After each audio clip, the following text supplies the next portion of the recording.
Imposter ASMR video. Today we'll be doing some SCP story readings, as the title says. And they'll be random, so I'm gonna go into the SCP wiki website, and then there's like a random button that I can press to get some random stories. But yeah, depending on how long these stories are, I don't know how many I'm going to do. Maybe like one or two, maybe three if they're really short. But yeah. Oh, also I wanted to mention that I am using a quieter fan today. Hopefully you guys, well, I don't know, maybe you guys can notice the difference. I don't know. It's a lot quieter and a lot less harsh than the last one that I used. So hopefully the audio quality is going to be better from now on. I'll be honest, I just stole this fan from my brother's room. I'm gonna give it back to him, but yeah, this is not my fan, it's my brother's fan. But I'll give it back to him once I'm done recording. But yeah, without further ado, I'll go ahead and get into the stories. I really hope you enjoy the video. And yeah. Okay. The first SCP story that I have is Basilisk. I apologize in advance for any mispronunciations that I'm gonna make. But yeah, let's get into it. The setting is Warsaw in 1944. This is in Poland, so I guess this is like World War II. Area, yeah. Okay. Another airdrop had been intercepted by the enemy. The English had good intentions, but when those ended up being consistently dropped into German territory, one could not help but wonder if they were trying to miss the zones occupied by the home army, and they had just dropped it in the worst possible location. Basilisk Street was simply a name that her platoon had given this area. It may have had another name once before the Germans had raised it. The road looked familiar to her. She had visited it several times when she was younger, but she could not recall the name. She knew it had a bank on it and a banker's shop, which had once been a knifesmith's house centuries ago. The relevance of this last point was not lost on anyone in the platoon. Stefania, with her brown hair and broad Polish face, was flanked by two others. Tolek, who had been designated the sniper, hefted a rifle that looked too big on the young man's frame, like he was a little doll that someone had stuffed into a uniform. Kazia didn't look much better. Years of starvation had taken toll on their grenadier, but she had bounced back from it, and what she lacked in fat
smoke grenades do you have? 3 of them. 3. Stefania frowned. You were given 5. We used one to escape patrol on Fletchanska. And where's the other? The pressure was leaking. I had to toss it as we were coming up from the last square. Wonderful. Stefania signaled to her companions to stay low. Crawl if they had to. This was easy for Tolik's young frame. Poor Kasia had a significant target on her, with the grenades strapped to her back. Their plain clothing mixed in well with the rubble, providing some cover. From this distance, any Nazi without binoculars or a scope would have thought they might have been scraps of paper being blown about in the breeze. Crawling, inching forwards, they approached the end of the street as the September sun crept overhead. Gunshots rang out an indeterminate distance away. Another church in the city wavered on its foundations. With the pace they were going, 2 hours had passed when they had arrived at the other end of the street. Oh my god, that's, wow. They ducked into alleyways, hid in buildings, and pissed on the rubble of what had once been a dress shop. They were too poorly equipped to charge in alone, with or without grenades. Tolik looked like he was going to vomit at any point during the journey. Fear of death outweighed the nausea. Eventually, they reached the end of the street, believing themselves undetected. 5 soldiers and 1 commander stood before a hole in the ground. The hole had once been a door to a cellar, and from the burn marks on it, Stefania guessed it may have been by a bomb. The Germans were accompanied by a pair of dogs who had their attention trained on the hole. Behind them, their objective, the airdrop, stood concealed under a parachute, forgotten. Stefania's eyes widened when she saw the hounds.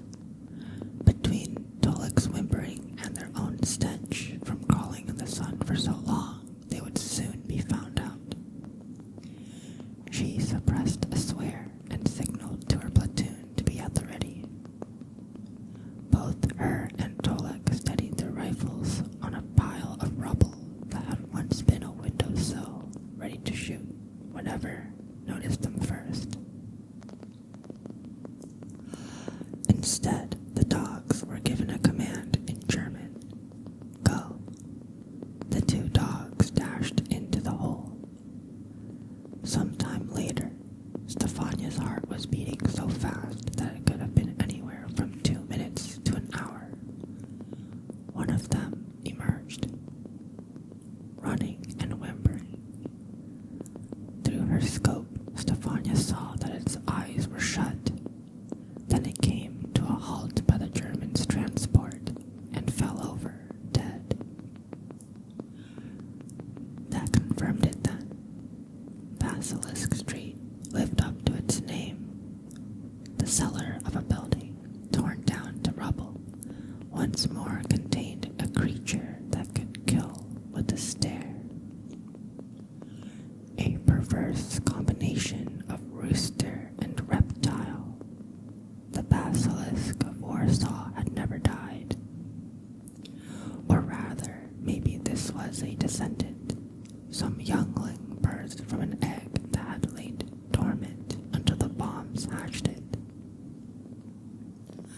Was Warsaw deciding to punish its invaders by recreating something that had been the terror of the city so many 100 years ago? She could not be sure.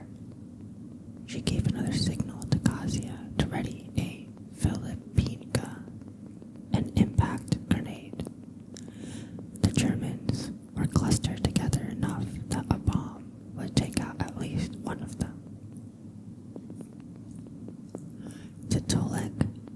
motioned for him to aim at the youngest looking soldier, adjusting his rifle for him.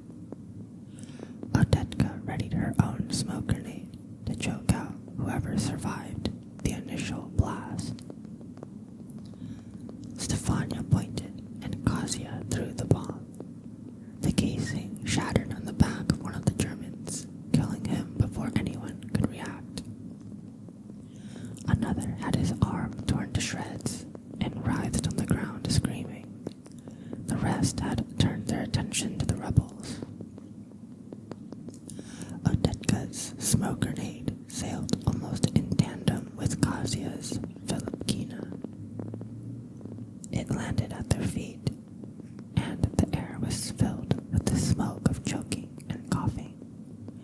Nazis were dangerous in groups, but like most soldiers, they were an uncoordinated mess when caught by surprise. Stefania's shot entered the heart of a third trooper as he stumbled from the fog. He gasped when his spine exploded outward behind him. Tolek managed to hit the knee of a fourth, and as the final two gained their composure enough to draw their pistol, Kasia let another Filipinka sail towards them. A second later, no more Germans lived in the street. Stefania ran out from behind cover to a barrier the Germans had erected, then to another, and finally to the jeep they had been next to. The others followed with Tolek in the back, staggering themselves so that no one person was behind a piece of cover at the same time. Stefania rummaged through the transport. "What are you doing?" Kasia hissed. "They're going to be checking up on the explosions. We could have snipers above us at any minute. Let's just grab what we can from the drop and go." "The basilisk is real, Kasia," Stefania growled in return. "We can't let them get it. And if they're not getting it, well, the home army could use a, how did the Americans say, trump card." "You're not serious," Otetka gasped.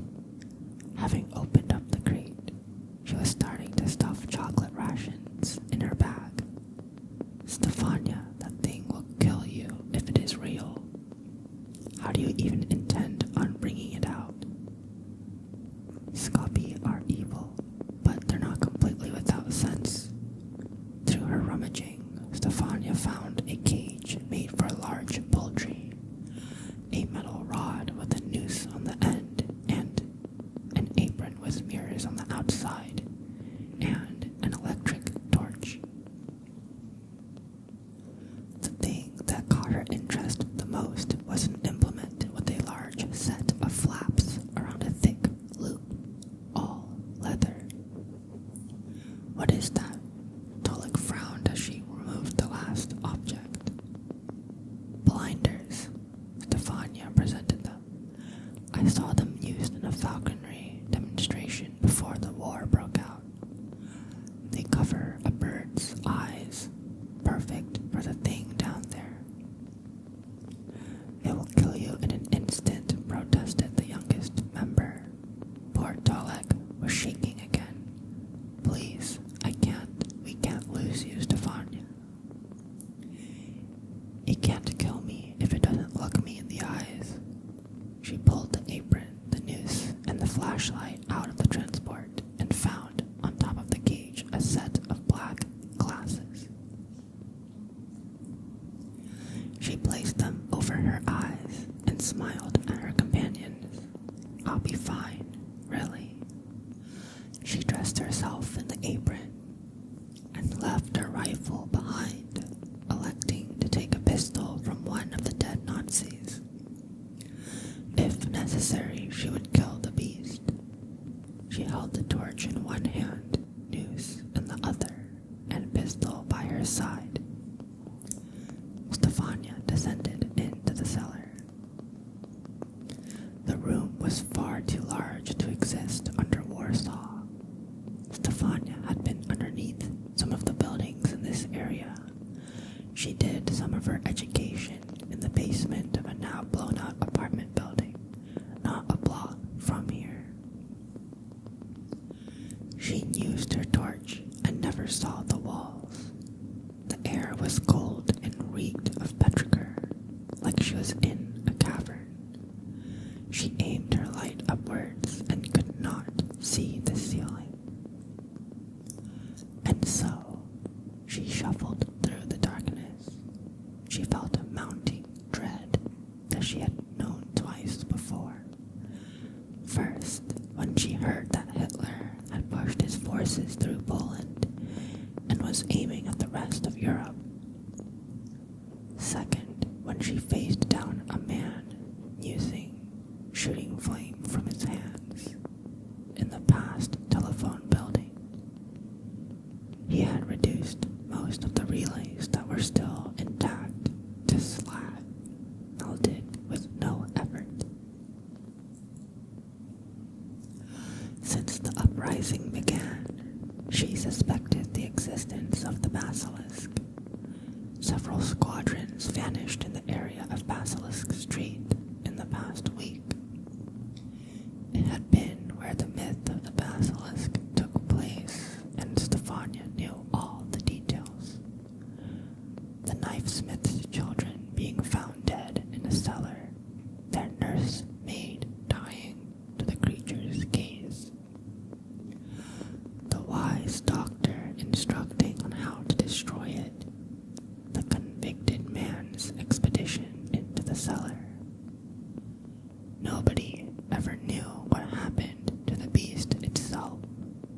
A ghost story in her neighborhood said that every time you saw a new statue around the city, it was a victim of the basilisk. It was a fairy tale, something made to scare the children, get them to behave. This did not change what Stefania was looking at. 100 meters away from where the September sun was shining down, Stefania Borowska was standing over a dog whose eyes had swollen to the size of hen's eggs. Its skin seemed ready to burst open, poking it with her noose caused an influence of pus onto the floor of the cave. She heard something skitter behind her. Tolek bit down on a cracker ration he had taken from the supply drop. The rest would be distributed to those at the base, but for now this was his. It was an American cracker, and theirs were the best, made with some honey or sugar. Kazia's eyes admonished him between setting up traps of Filipinka attached to poles at either end of the street. When someone walked by, they would knock into them and the grenade would explode on contact with the ground. They stared at the cellar door. Stefania had just left, but it filled them with unease.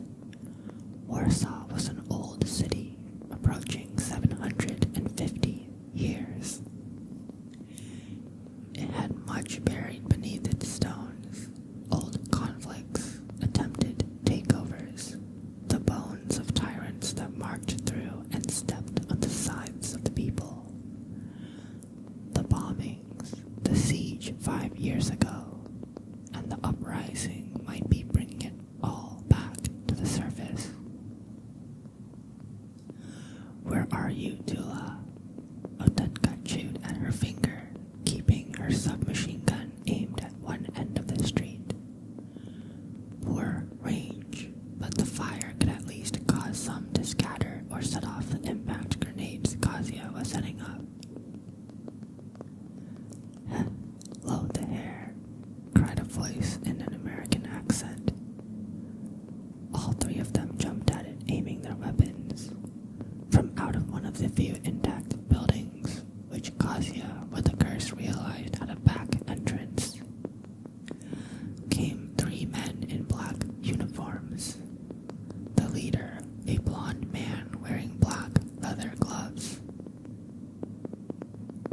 Sprich No, of course not.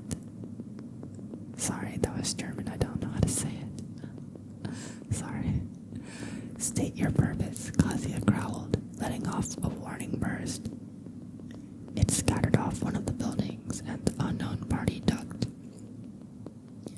You idiot, growled another voice, this one from a more diminutive man with black hair and a Polish widow's peak. He had a more natural accent. He's asking if you speak German. He's an American, this one said in Polish. We don't speak Swabski, Kazuya growled. We've got you outnumbered and we have a secret weapon, one that will kill any German that toys with the home army. The bull translated for the American. The basilisk, yes. Yes. Tolik's hands shook and he gripped his rifle tighter. How did you know? We sent Stefania here to retrieve it. Stefania kept her eyes shut, relying on her hearing. She held her breath to listen for the skittering of the basilisk. She had seen its body, a rooster with a lizard's tail and claws, just as the myth said. She couldn't help but wonder if it was hatched from a cock's egg, like the myth claimed. She swung her noose almost at random, trying to grab any part of it. She remembered what the American, she thought he was a reporter, told her. This creature was dangerous, and if it couldn't be destroyed, it could at least be locked in a cage, contained, until the war was over and it could properly be studied. The American told her that he worked for a foundation and they did not know the city like she did. It was an international organization, he claimed, trying to stop 2 wars. The war that she fought with sabotage and sniper rifles, and the war that they fought with monsters and magic. An occult war, he called it. In the dark, she stood still, eyes shut behind protective glasses. The basilisk didn't caw, didn't chirp, didn't crow. It just ran about on its little feet and occasionally tried to peck at her. It came from her left and she began a slow turn towards it. If she spun too fast, the mirrors would warp with the apron and the basilisk would not be stunned and would flee for another attack. Too slow, she would be pecked to death by a venomous chicken. The basilisk came up on her. Stefania turned, noose wand extended, and felt a tug on the end. Why would Stefania agree to this? Otetka sounded skeptical. She should keep it for the cause. And risk losing her own force? Asked the translator. She could kill everyone in the resistance, from the lowest peon to, you call her Jaga, Lieutenant Milska. Tolik nodded. She's nice. She cared for us. The American nodded and spoke more things nobody understood until the translator spoke, pointing to the trapdoor. Things are faster down there. Faster, Tolik asked. Time moves faster. She could have been down there for quite a while now. The translator looked at them. Warsaw is a messy city. Both of the wars are making it messier. Once she's out, You must what? Stefania asked, emerging from the underground with the basilisk, blinders over its eyes, trapped in a noose wand. Stefania, the American smiled, switching to German, something both of them could speak. It's good to see you again. You have your prize.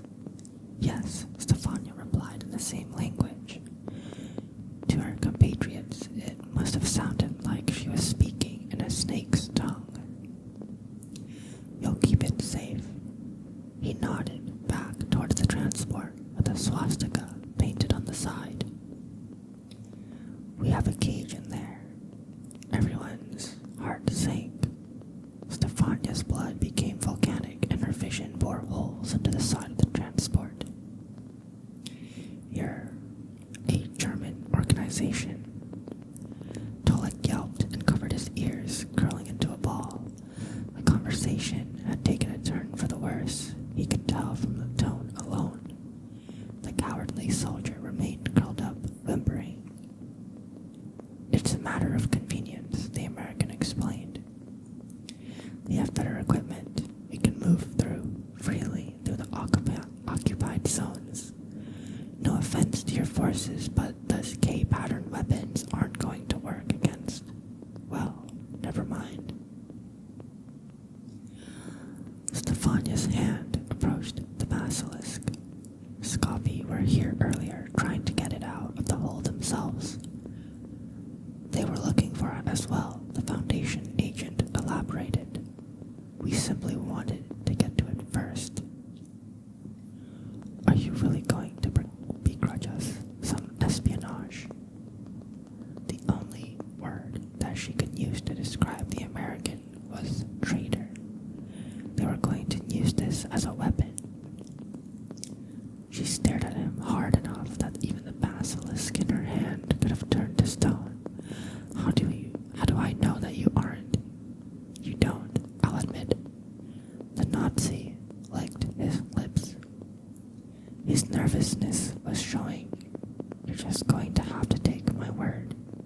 We will keep this specimen secured and contained until the war is over." "And then what?" Stefania's hand came up, the basilisk's beak, toward the blinders. "You'll let it loose on the next threat." "Frau Borowska, please," he began. "I am not a Frau." Her hand was on the blinders. "I am Polish. I am free." The others realized where her hand was going. The officer drew his gun. Kazia bleated and turned away. Otetka begged and shut her eyes a fraction too late. Tolek remained curled up on the street as if a bomb was coming for him. Stefania pulled the blinders off the basilisk. Tolek Lyswick was left alone on the street, with the shuddering sound of his companion's last breaths. He knew what had happened. The boy crawled towards Stefania, eyes still clamped shut, and felt her stony legs. She too had looked into the eyes, intentionally or inadvertently. It did not matter. She was dead. He believed others to be as well. He felt his way up her body, mumbling apologies the whole time, until he came to the basilisk, trapped between her tight, stone-encrusted hands. Its neck came between his fingers. His hands twisted in opposite directions. The basilisk of Warsaw was no more. Eyes still clamped shut, sobs suppressed and swallowed. He limped his way back down Basilisk Street,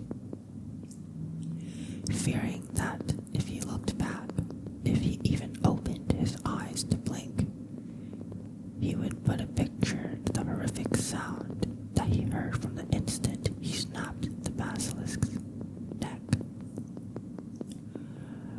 Tolek heard screams, barely muffled by stone. Of them, Odetka's was the loudest. Underneath Basilisk Street, in a disused cellar, an egg laid by a rooster began to hatch. Oh my god. Wow, okay, I love that story. What the heck? That was really cool. I like that one. It was so sad though, what the heck? Everyone died. Oh my god, and Tolek is all alone now. Jeez. I don't really get the line where it's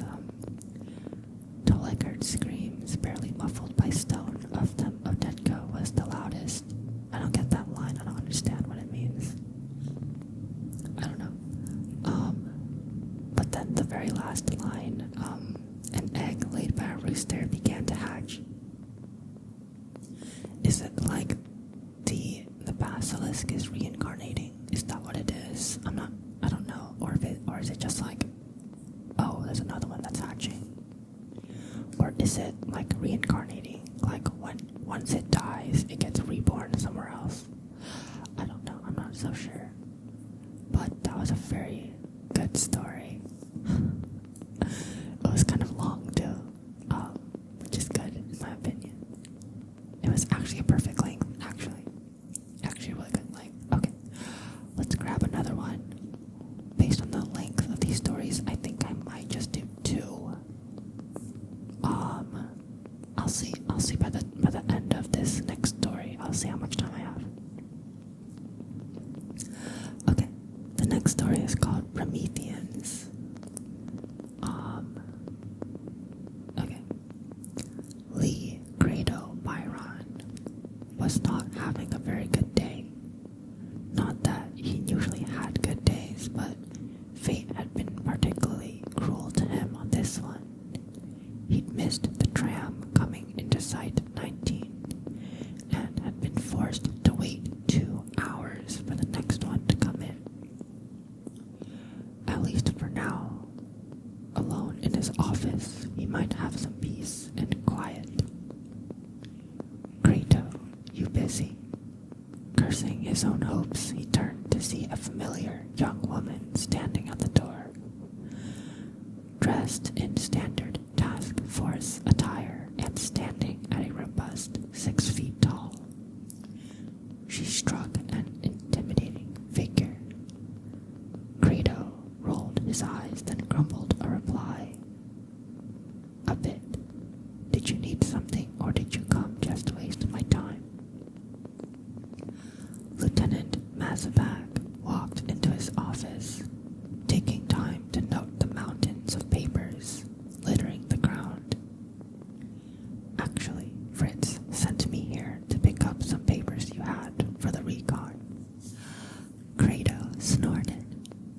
You agents are always getting all the interesting stuff. I get to sit in an office with papers and broken AC.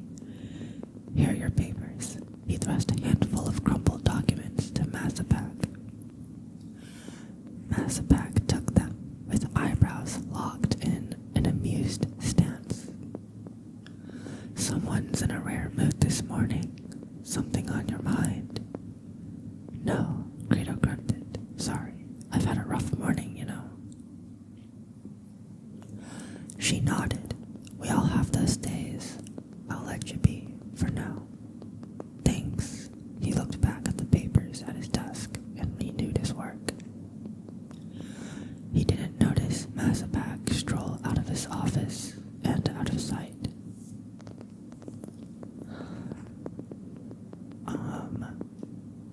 There's like a document here. I don't know what it means. Field Commander F. Williams, SCP Field Retrieval and Containment Commander. Security Class 4 duties, Field Evaluation and Command, Field Recovery. Current assignment, Site 19, Prometheus Project. Sir, Mazabak poked her head through the heavy office door and peered inside. It was a bare, drab room with heavy velvet curtains blocking the windows. A single desk lamp sat heavily on the wooden desk, illuminating a note taped to the desk's edge. Sorry, Maz. Scheduled for testing on 85 today. Apologize for absentness. Please deposit papers on desk. God damn it, Fritz. She dumped the papers on the desk and stalked out of the office. Administrator, Director Cyrus, Site 19 Director, under oversight of 05-12, Security Class 4, Duties Administrative, Current Assignments, Site 19. Director Cyrus wasn't a hard man to please. Just do your reports on time, don't bother him, and you could be on his good forever. So when a peeved young woman burst into his office, he wasn't exactly pleased. Not looking up from his terminal, he noted her entrance. "Good evening, Lieutenant Mazabak. Did you need something?"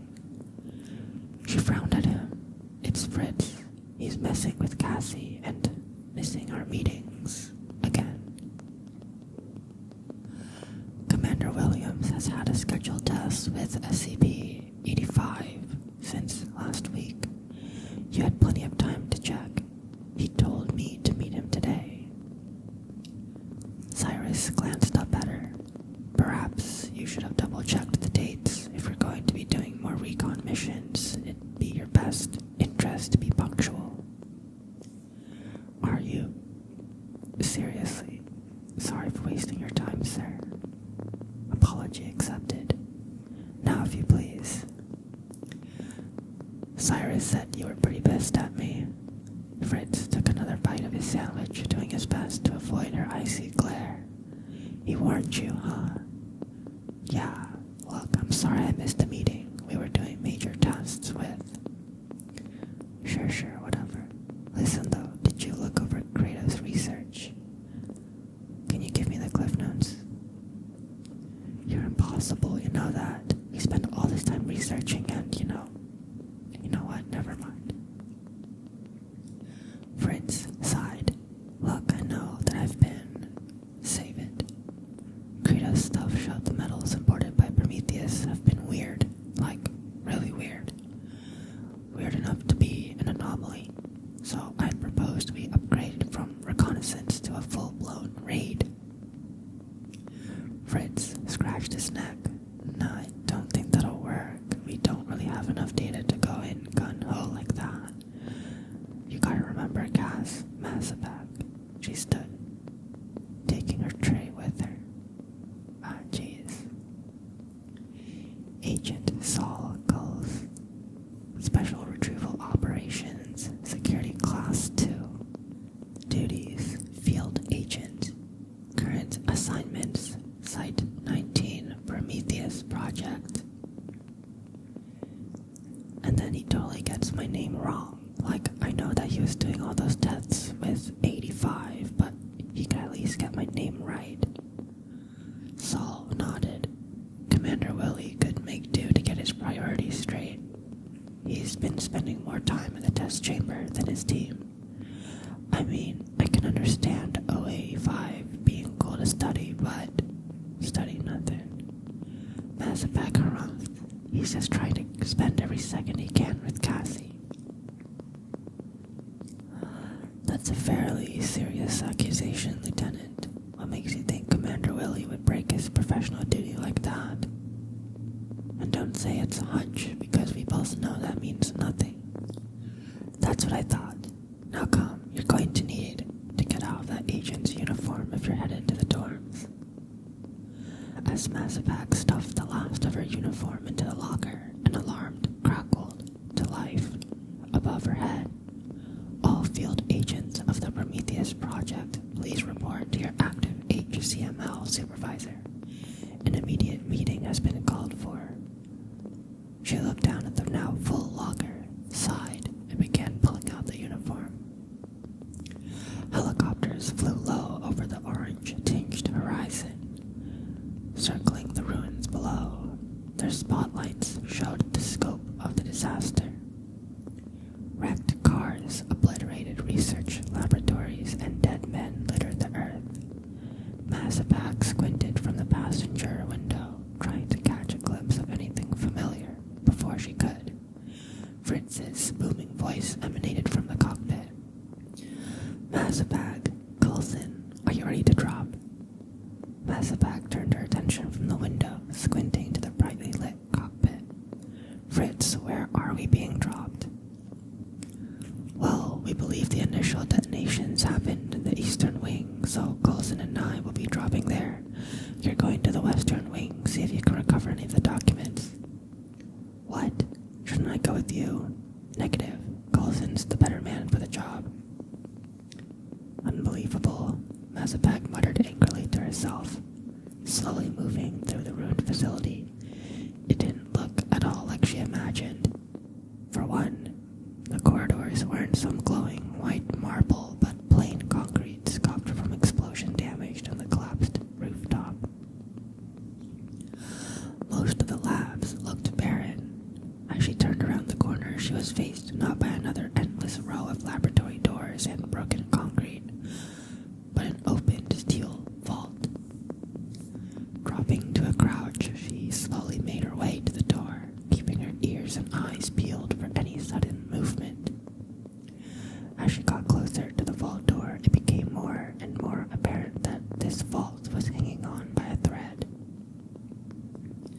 One moment later, it wasn't hanging on at all. It fell to the ground with a tremendous clang, shaking dust from the ceiling and shuttering the doors. Mazabak scrambled backwards, stumbling back around the corner and out of sight. As the dust settled, she peeked her head around the corner, looking towards where the vault door had once stood. There was a shimmering block of steel, visible through the doorway. It stood taller and wider than the door's confines would allow, limiting her view to one of the corners. This was something big. This was huge. Fritz, can you hear me? Yes, you're coming in clear. What is it? You're gonna want to see this for yourself, Fritz. It's something else. As she drew near, something crunched under her foot. It was a piece of charred paper, which was soon in her hand being read. Research has been drawing to a close on the project. Although we've made some great progress, we haven't been able to solve the diminish/replenish issue that the DOFs, the research and study. Putting in a notice that the budget for next quarter should be reduced unless we get more commercial results. She flipped it to the back. There were two simple words printed on it: Telekill alloy. Okay, I'll be honest, I don't really understand what's going on here. That was the end of the story. That was it. I don't know. Basically, it's like a bunch of characters. Something happens, and then, they investigate it. And, yeah. I'll be honest, even though I do a bunch of SCP videos, I'm not that familiar with the lore. I just think it's cool, but I don't know too much about the lore. But yeah, well, looking at that, I think we're at the end of this video. I think it was pretty fun reading these SCP stories. I might do some more readings in the future of these stories, or just like stories in general. I think they're really fun to do. I really hope you enjoyed them. I hope that these are fun for you guys as well.